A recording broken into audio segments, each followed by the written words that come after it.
Saludos compañeros, como parte del programa de capacitación de especialidades del Centro Comité del Pueblo, tenemos el gusto de presentarles la charla de alimentación y nutrición de la mujer gestante y de la madre en periodo de lactancia. El cigoto debe recibir la cantidad y calidad adecuada de vitaminas, minerales y calorías para que se asegure un crecimiento y desarrollo adecuado. Del estado nutricional previo al embarazo dependerá un desarrollo adecuado y evolución del mismo. La nutrición adecuada deberá iniciarse al menos 60 a 90 días antes de la concepción y deberá mantenerse durante todo el embarazo. El objetivo de la guía de práctica clínica que tenemos en pantalla, que dice Alimentación y Nutrición de la Mujer Gestante, del 2014, incluye al grupo de profesionales como son médicos generales, médicos especialistas en medicina familiar, ginecólogos, pediatras, nutricionistas, obstetras y enfermeras. La guía de práctica clínica nos proporciona las siguientes recomendaciones: una evaluación nutricional de la mujer gestante y en periodo de lactancia, los requerimientos que va a requerir la mujer, la asesoría nutricional sobre la ganancia adecuada de peso y la lactancia materna, la suplementación de micronutrientes. En base a esto, vamos a ver que en casos de malnutrición materna, cómo se afecta, cómo se altera el resultado del embarazo. En los casos de bajo peso materno, tenemos una restricción de crecimiento intrauterino como una posibilidad. Puede el embarazo terminarse en forma prematura, puede haber un bajo peso al nacer, de acuerdo a la edad gestacional, y hay un incremento del riesgo de mortalidad neonatal. Si nos vamos para el otro lado, tenemos el peso materno elevado, en lo que incluye sobrepeso y obesidad, participará como mayor riesgo de diabetes gestacional, un riesgo aumentado de distocia del parto, riesgo aumentado de macrosomía fetal, es decir, que el bebé tenga un peso y una talla sobre lo normal, y que los niños tengan mayor riesgo de sobrepeso y obesidad ya en la infancia. En base a esto, es fundamental fortalecer la atención integral, priorizando el enfoque de los 1000 días. ¿Qué incluyen estos 1000 días? Incluyen la etapa preconcepcional, la gestación y, como tercer paso, los primeros 2 años de vida, en los cuales tenemos que ver la educación y la salud para la asesoría nutricional. Aspectos generales a tomar en cuenta durante el embarazo son los siguientes: una ganancia de peso saludable, ver la importancia de los nutrientes como hierro, folato, calcio y vitamina D, así como los ácidos grasos y el omega 3. Tercer ítem es limitar o evitar el consumo de alcohol, cafeína y algunos edulcorantes artificiales. La contaminación de alimentos, el desarrollo de una actividad física adecuada y resolver problemas relacionados como son la náusea, la acidez, el estreñimiento y la diabetes. Dentro de los micronutrientes importantes tenemos los folatos, en los cuales se recomienda una ingesta de ácido fólico en los 3 meses previos a la gestación y durante el embarazo. ¿Cuál es la importancia del folato? Es un cofactor en la síntesis del ADN en las células, participa en la elaboración de los neurotransmisores y reduce el riesgo de defectos del tubo neural. Así vemos que el riesgo de disminución de defectos del tubo neural, lo que incluye cerebro y la médula espinal, baja un 72% y la anemia megaloblástica en un 79%. La dosis recomendada es 1 miligramo, pero en las pacientes que tienen, un antecedente de un familiar con defecto del tubo neural, un hijo anterior con defecto del tubo neural, o una diabetes materna preexistente, casos de epilepsia o una obesidad con un índice de masa corporal más de 35, cuando haya trastornos de mala absorción o enfermedad inflamatoria intestinal, así como el consumo de cigarrillos, la dosis se incrementa a 5 miligramos, ¿no? En lo que respecta al calcio y la vitamina D, son necesarios para mantener la integridad de los huesos, el desarrollo del esqueleto del feto y la producción de leche materna. En las zonas en las cuales haya una baja ingesta de calcio, se recomienda la suplementación con 1.5 a 2 gramos de calcio por día para la prevención de preeclampsia. Las fuentes principales, como tenemos en la gráfica, tenemos el chocho, frijol, lenteja, algunas hojas verdes, los lácteos y las sardinas. Respecto a los ácidos grasos omega 3, estos son importantes para la salud en general, pues participan en una reducción de la enfermedad cardíaca. Es importante para el desarrollo temprano en los primeros años de vida.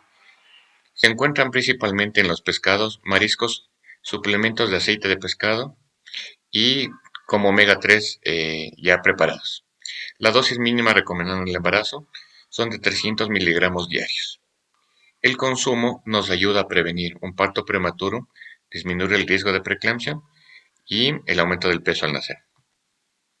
En cuanto al hierro, el hierro es un mineral importante para el crecimiento y desarrollo del feto. Se recomienda el consumo de alimentos ricos en hierro como carnes rojas, carnes blancas, vísceras de animales y leguminosas. Las dosis recomendadas son de 60 miligramos de hierro elemental diario durante la gestación e incluido 3 meses después del parto para las gestantes que están sin anemia. Las gestantes que están con anemia son 120 miligramos de hierro elemental combinado con 400 microgramos de ácido fólico. ¿Para qué sirve el hierro?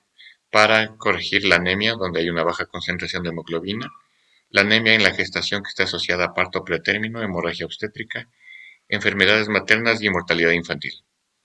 En el embarazo tenemos que comprender que aumentan los requerimientos, por lo cual se recomienda una asesoría nutricional para aumentar el consumo y la suplementación de las sales de hierro.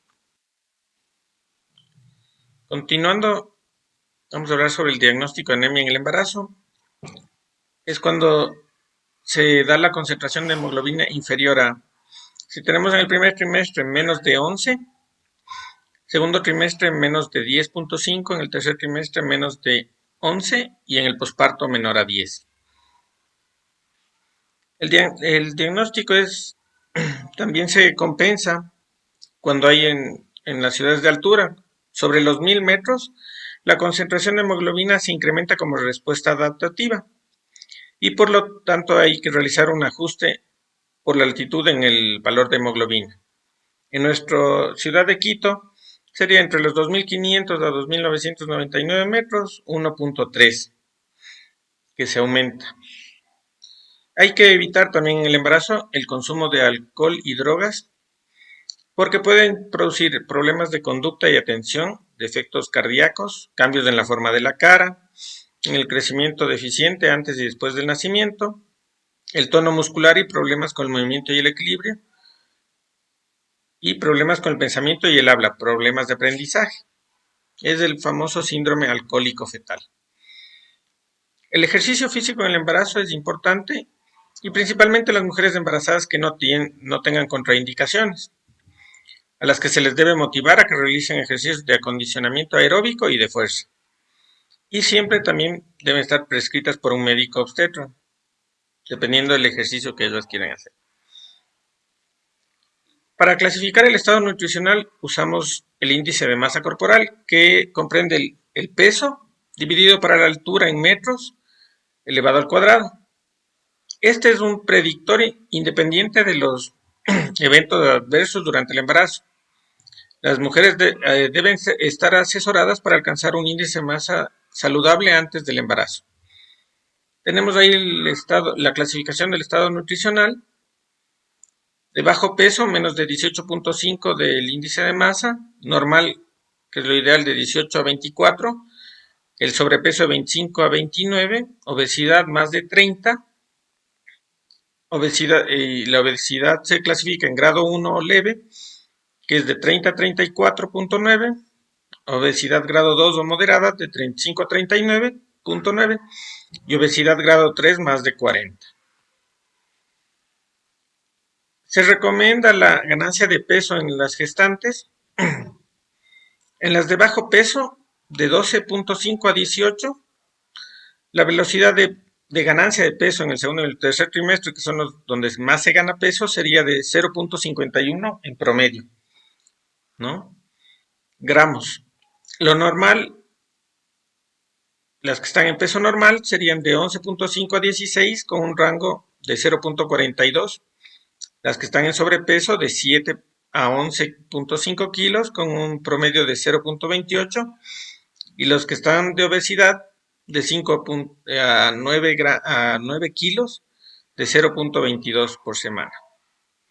En embarazo gemelar, que es más difícil de controlar obviamente, pero sabemos que tienen que ir incrementando de peso recomendado, las que están de peso normal de 17 a 25, las que están con sobrepeso de 14 a 23 y las de obesas de 11 a 19. La forma de calcular la valoración de la ganancia ponderal en la gestante se conoce que es preferible que la paciente sea paciente conocida nuestra antes de estar embarazada o hasta antes de la semana 12 se utiliza el índice de masa corporal. Pasado ese, se usan unas tablas del CLAP donde se usa el peso para la talla según la edad gestacional y una determinación de peso preconcepcional estimado en la gestante. Aquí tenemos las tablas. El ejemplo es el que, digamos, llega una paciente que está en la semana 18 y según la talla de ella, que si mide 158 a 160 centímetros, el peso normal de ella a esa semana sería de 52.2 a 66, ¿no? Y teniendo una ganancia de 3.6. Estas tablas nos vienen en el anexo del carnet. Existen curvas referenciales de ganancia de peso de acuerdo al índice de masa corporal. ¿Sí? Tenemos de bajo peso, de peso normal, de sobrepeso y de obesidad. El dispensario en el servicio de ginecología apenas llega a la paciente, se entrega y se va llevando el control. Y así más o menos es lo que vamos marcando la ganancia de peso. Esto es en el índice de masa corporal, que es bajo, ¿no? Pero tiene diferentes curvas. Los requerimientos nutricionales de la mujer embarazada y en el periodo de lactancia necesitan los nutrientes del embarazo, se incrementan para cubrir los requerimientos de la madre, del niño y prepararse para el periodo de lactancia materna. Ahí necesitan también calorías adicionales que se recomiendan de acuerdo al índice de masa corporal que tenemos en esta tablita. Durante la lactancia materna se necesita una cantidad adicional para cubrir las necesidades fisiológicas. En promedio se establece un aumento de 500 kilocalorías durante la lactancia materna. Tenemos la pirámide alimentaria, que igual que en las personas normales o no embarazadas, también se utiliza, ¿no? Entonces tenemos los dulces, aceites, mantequilla y grasas. Tiene que ser en muy pequeñas porciones. Leche, yogur, queso de 2 a 3 porciones. Carne, pollo, huevos, frutos secos de 2 a 3 porciones. Verduras de 3 a 5 porciones. Fruta de 2 a 4 porciones. Este es un grupo de consumo en cada comida principal. Pan y cereales, también según el grado de actividad física, junto con el arroz y pasta. Y se recomendaría también actividad física de bajo impacto o sin impacto, el sueño lo más descansador posible, el equilibrio emocional, enseñarles que practique técnicas culinarias saludables y el consumo de agua, que se le calcularía el peso en kilos dividido para 7, y ese sería el número de vasos que debería tomar durante todo el día. ¿Cuándo se debe referir a un especialista? Cuando tengamos patologías concurrentes con impacto en la nutrición, como la hiperemesis gravídica o enfermedades gastrointestinales importantes. Cuando tenga una ganancia ponderal excesiva en el control mensual. Adolescentes no controladas o con patologías adicionales. O cuando vienen con insuficiente o nula ganancia ponderal. Y por último, así más o menos se debería ver nuestro plato o el plato de la embarazada. 1/4 de granos integrales, la mitad de verduras, verduras de todo tipo y color, cocidas o crudas, 1/4 de proteínas, carne sin grasa ni piel, el consumo de frutas, 2 o 3 frutas diarias, agua, 8 vasos por día, menos sal y sumar 30 minutitos de actividad física por día. Eso es en resumen el, el manejo en sí de la embarazada. Muchas gracias.